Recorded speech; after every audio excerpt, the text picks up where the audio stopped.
Basicity and relative reactivity of aromatic amines के। सो अगर हम लेविस कॉन्सेप्ट को देखें तो लेविस कॉन्सेप्ट हमें ये बोलता है कि ऐसे एलिमेंट्स जो लोन पेयर को एक्सेप्ट करते हैं उनको हम एसिड बोलते हैं, और जो हमारे लोन पेयर के पेयर्स को जो है डोनेट करता है उनको हम बेस बोलते हैं। तो अगर हम यहाँ अमोनिया की बात करें, जो अमोनिया है उसमें लोन पेयर्स प्रेजेंट होते हैं, ठीक है जी, दैट इज़ ये जो है लोन पेयर्स हैं इलेक्ट्रॉन्स के। तो यहाँ इन्होंने क्या लिखा कि हमारी अमोनिया जो है उसमें एक लोन पेयर प्रेजेंट है और इसीलिए वो बेसिक है इन नेचर, क्योंकि लोन पेयर्स उसमें प्रेजेंट है तो वो क्या करेगा, उस लोन पेयर्स को डोनेट कर देगा। सो इसीलिए हमारा जो अमोनिया है वो बेसिक होता है इन नेचर।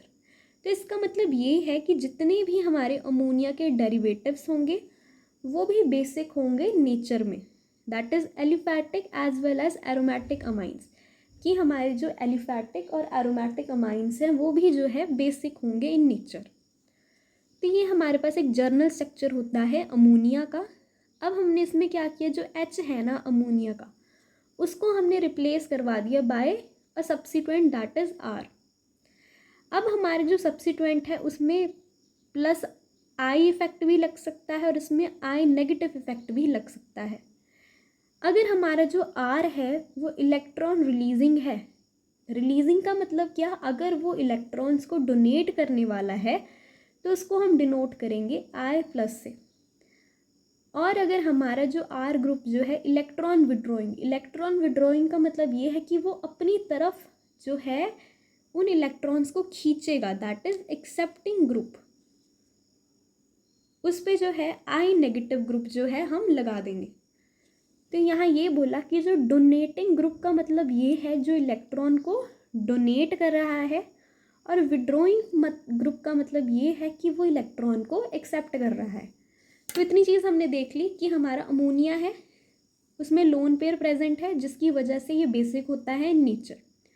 अब क्या होगा, इसके जितने भी जो डेरिवेटिव्स हैं वो भी बेसिक होंगे। तो यहाँ हमने एक एग्जांपल ले लिया, यहाँ अमोनिया ले लिया और यहाँ जो इसका एक H है उसको हमने रिप्लेस कर दिया एक सब्सिट्यूएंट से। अब ये जो सब्सिट्यूएंट है वो इलेक्ट्रॉन विड्रॉइंग भी हो सकता है और इलेक्ट्रॉन डोनेटिंग भी हो सकता है, और उसके बेसिस पे हमने उसको साइन डिनोट कर दिए हैं, दैट इज़ I पॉजिटिव और I नेगेटिव। यहाँ इलेक्ट्रॉन डोनेटिंग का मतलब ये है कि वो इलेक्ट्रॉन को रिलीज़ कर रहा है, और इलेक्ट्रॉन विड्रॉइंग का मतलब ये है कि वो इलेक्ट्रॉन को अपनी तरफ जो है अट्रैक्ट कर रहा है। अब यहाँ इन्होंने लिखा है कि व्हेन R जो है I पॉजिटिव है, जब हमारा R जो है I पॉजिटिव है, दैट इज़ जब वो इलेक्ट्रॉन रिलीजिंग होगा, तब क्या होगा, जो इलेक्ट्रॉन की डेंसिटी जो होगी हमारे रिंग में वो ज़्यादा हो जाएगी। जब हमारी इलेक्ट्रॉन की डेंसिटी ज़्यादा हो जाएगी रिंग पे, तो इसका मतलब ये है कि हमारी उस रिंग की जो बेसिसिटी है वो भी इंक्रीज़ हो जाएगी। मीन्स जितने ज़्यादा इलेक्ट्रॉन्स जो हैं हमारी रिंग में होंगे उतने ही ज़्यादा वो जो है डोनेट करेगा, हैंस उतनी ही ज़्यादा हमारी रिंग की बेसिसिटी ज़्यादा होगी। अब बोला कि जब हमारा जो R है वो I नेगेटिव है, मीन्स इलेक्ट्रॉन विड्रॉइंग, कि जितने भी जो इलेक्ट्रॉन्स हैं हमारे रिंग के वो सारे अपनी तरफ जो है खींच लेगा, तब क्या होगा, हमारी जो इलेक्ट्रॉन की डेंसिटी होगी रिंग पे वो कम हो जाएगी और जो हमारी रिंग की बेसिसिटी है वो भी डिक्रीज़ हो जाएगी। तो यहाँ हमारे पास जो एग्जाम्पल है दैट इज़ हेलोजन। अब यहाँ हमने केस ले लिया है एलिफैटिक अमाइंस का। तो यहाँ जो हमने जो सब्सिट्यूएंट R लगाया है वो है इलेक्ट्रॉन डोनेटिंग। इलेक्ट्रॉन डोनेटिंग का मतलब क्या है कि वो रिंग की तरफ इलेक्ट्रॉन भेजेगा, जिसकी वजह से हमारी जो रिंग की बेसिसिटी है वो इंक्रीज़ हो जाएगी। सो यहाँ हमारे पास एग्जांपल है प्राइमरी अमाइन, जो यहाँ जो R है वो एक ही जो है वो डोनेट कर रहा है। सेकेंडरी अमाइन में ये दोनों ग्रुप जो है इलेक्ट्रॉन जो है डोनेट कर रहे हैं। अब यहाँ जो टर्शरी अमाइन में तीनों ग्रुप जो है नाइट्रोजन की तरफ जो है इलेक्ट्रॉन डोनेट कर रहे हैं।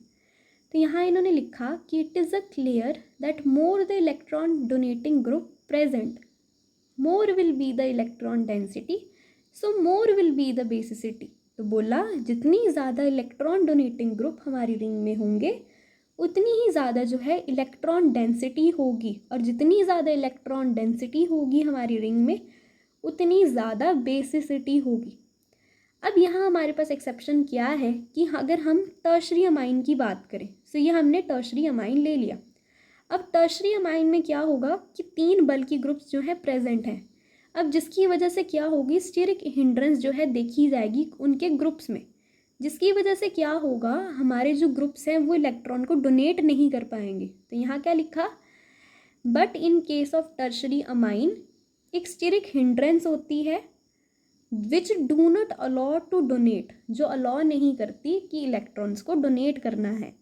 तो इसीलिए जो रिलेटिव बेसिसिटी क्या होगी कि हमारी सेकेंडरी अमाइन की जो बेसिसिटी है वो ज़्यादा है देन हमारी टर्शरी अमाइन की, और देन उसके बाद हमारी प्राइमरी अमाइन की। ये है इंक्रीजिंग ऑर्डर ऑफ बेसिसिटी। तो अब क्या होगा, जो हमारी सेकेंडरी अमाइन की जो बेसिसिटी है वो ज़्यादा हो जाएगी टर्शरी अमाइन से, और टर्शरी की ज़्यादा हो जाएगी प्राइमरी अमाइन से। सो ये इंक्रीजिंग ऑर्डर है बेसिसिटी का। तो अब हम एरोमेटिक अमाइंस की बात करेंगे। पहले हमने एलिफेटिक अमाइंस की बात कर ली, अब हम बात करेंगे एरोमेटिक अमाइंस की। तो बोला कि there is a delocalisation of lone pair of electron in the benzene. तो हमने फर्स्ट चैप्टर में पढ़ा था कि बेंजीन जो है इसीलिए स्टेबल है क्योंकि उसमें इलेक्ट्रॉन की डीलोकलाइजेशन होती है बिकॉज ऑफ रेजोनेंस, और इसीलिए जितने भी हमारे एरोमेटिक अमाइंस होते हैं उनमें जो है रेजोनेंस होती है, जिसकी वजह से हमारे जो इलेक्ट्रॉन्स हैं उनकी डीलोकलाइजेशन भी होती है। तो यहाँ इन्होंने क्या बोला कि लोन पेयर्स जो प्रेजेंट है हमारी बेंजीन में उनकी डीलोकलाइजेशन हो जाएगी, जिसकी वजह से क्या होगा कि वो जो लोन पेयर्स हैं उनको वो डोनेट नहीं कर पाएंगे।